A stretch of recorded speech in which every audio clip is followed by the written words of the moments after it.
Our next guest for Heart of the Hutch has had a long and distinguished career in both cancer care and research. He was featured in the book, The Emperor of All Maladies. He's the current holder of the Raisbeck Endowed Chair. He's the president and director of the Fred Hutch Cancer Center. Dr. Thomas J. Lynch Jr., welcome to the studio. Great to be here today. Before we get going, I thought I'd share a little story with you because I think it talks a little bit about who you are as a person and how you work with people. So 5 years ago, I'm working in my office, and my boss walks in, closes the door, and very conspiratorially says, "We're getting a new director, and I need you to make a video."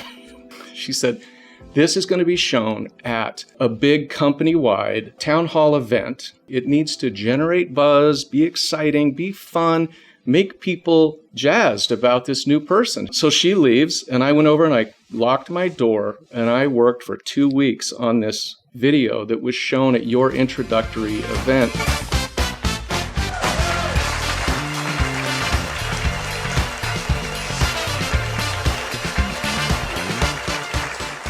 I watched people watch that, and you were standing just off stage, and people were smiling, people were excited, and you could just feel the energy build in the room, and then you walked onto the stage to thunderous applause.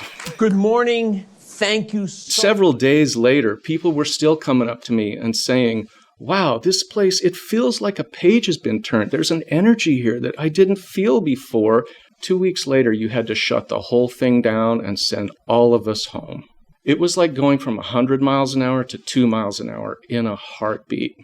Pretty quickly, your office, the director's office, and my team realized we needed to create a weekly virtual town hall in which you got to explain what's going on with COVID. Good afternoon and welcome. And then you and I got to partner up on a little weekly video project in which you would drill down on one topic and kind of explain something. And I just recently rewatched all of those. The first episodes were so bad. Oh, were they? Right? Talk a little louder if you can. 1, 2. All kinds of technical mistakes. I could tell you were frustrated at times, but you never dwelt on the problems. You were always future focused and you were fast to forgive. And that created an interesting culture in which me and everyone on my team wanted to do better. And I want to give you a hearty thank you for how you treated us and how you worked with us at a really difficult time. Well, Robert, thank you for that. And I think, one of the things that you do and one of the things that we've done together is the importance of telling stories. And if you think about what creates effective leadership, it's not really about going through data and reviewing metrics as much as it's telling stories and being able to talk about the people we impact here at the Hutch, the science we do at the Hutch. And through narrative, I think it brings us closer together. As you look at this year, 2024, what stands out? What are some of the things you'd like to highlight for people? Without a doubt, most important thing we did this year was establish our campus and our scientific future at the Fred Hutch. As people know, we acquired 70% of the steam plant and 70% of the Earl Davies building across the street with plans to acquire all of those over the next several years. And then we bought 100% of 1205 Eastlake, which currently houses Adaptive. The laboratories and the environment in those 3 buildings is going to allow us to expand our faculty to meet our mission. So your first couple years here were kind of consumed by our response to the pandemic. But lately, things are starting to feel like a return to normal-ish. Like, for example, I've recently photographed several scientific seminars and philanthropy events. So I'm curious, what's the current state of the Hutch? We've had an incredible year, both not only in terms of our buildings, but the people we've brought to the Hutch this year. We have a brand new chief nursing officer, Deneen Prophet-Williams, who comes to us from Los Angeles, from Cedars-Sinai, a remarkable nurse, somebody who understands the importance of compassionate, connected care, and her impact is already being felt on our clinical services. We recruited Larry Fong from UCSF, an incredible experimental immunologist. His new laboratory on the 5th floor of Thomas is going to do incredible things to bringing immunology to patients with advanced cancer, not just patients with leukemia and lymphoma, but also patients with prostate cancer and other types of solid tumors. I've seen that space. It's pretty incredible. It's beautiful space. Yeah. And we recruited Eric Collinson from UCSF also into that space. And Eric is a prominent GI oncologist who's doing remarkable things. And finally, Nicole Fleming has joined us as our Deputy Chief Medical Officer. Nicole comes from MD Anderson, and she's a surgeon. She's a GYN oncologist who both operates on patients with GYN cancers and works to give them chemotherapy and systemic therapy. So couldn't be happier with those 4 new recruits coming into the Hutch. And yes, it does feel more normal because we're able to get out and interact. And most importantly, we're bringing our community together better than we were able to do during that pandemic time. As I mentioned at the top, and I'm going to read this because I want to get it accurately, you've had a long career with many experiences. In the book, The Emperor of All Maladies, you were highlighted for your compassionate communication style with patients. In the field of research, you led the discovery of a mutation's role in lung cancer, and you've also held leadership positions in both industry and nonprofit organizations.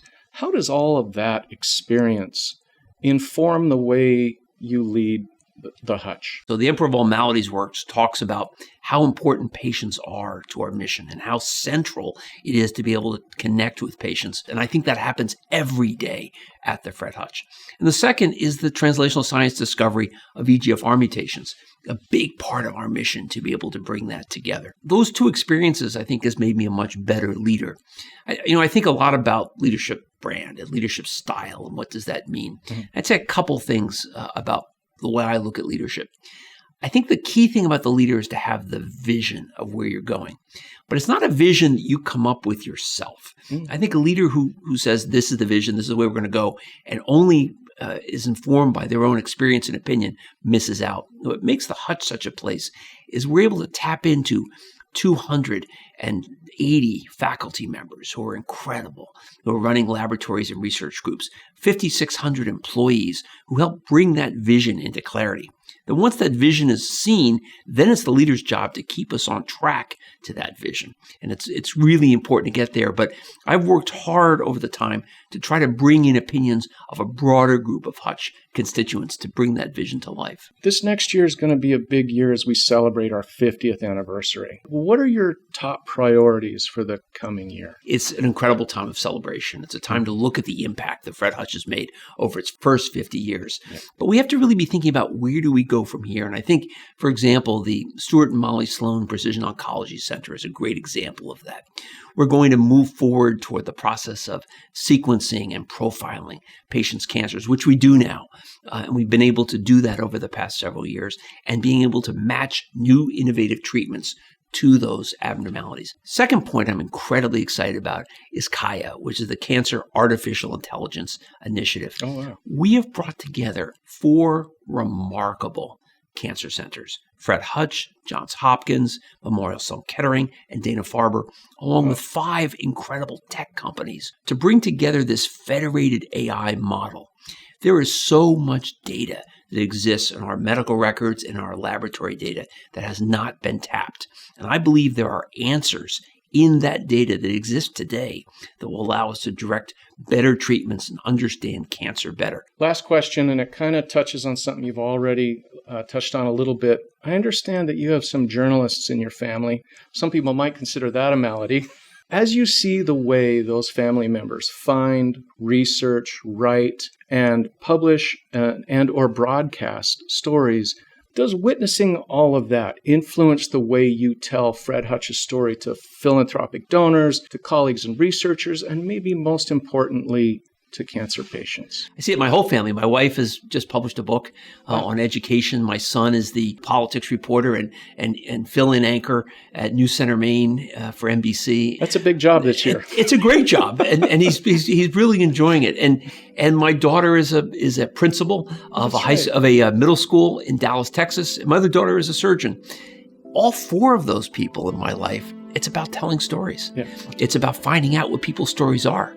When you're a surgeon talking to a woman who's going through breast cancer surgery, finding out what her story is critical to connecting with her and being able to ensure the treatment is right. Narrative has such a huge place in the role of the way my family works. And I think it's impacted me as a leader at the Hutch, because I know that's so critical to connecting us and bringing us together. And one of the things I'd like to see at the Hutch and see us as a community do is stay connected to our values and stay connected to what's important to us in our mission, because our mission doesn't change. We have this mission to cure viral diseases, to cure cancer, and to discover. That's a great place to end. Thanks for your time. Great. Thank you, Robert.